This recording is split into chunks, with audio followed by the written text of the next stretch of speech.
Hello everyone! So kung gusto nyo nga din makontak ang bagets nyo pag nasa labas siya pero hindi pa siya pwede mag-cellphone, ayan, eto marirecommend ko sa inyo smartwatch natin from Awe.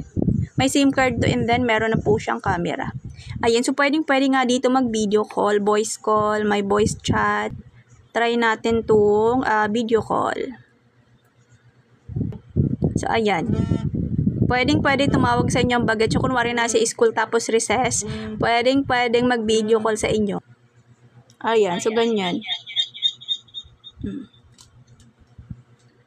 Ayan, so may voice chat din po dyan. So marami tong features. Then dito sa app po, mamomonitor nyo yung real-time location ng bagets nyo. Ayan, yung battery, mamomonitor nyo dyan lahat. So ayan. Pwede rin kayo ang tumawag, ayan ha. Oh.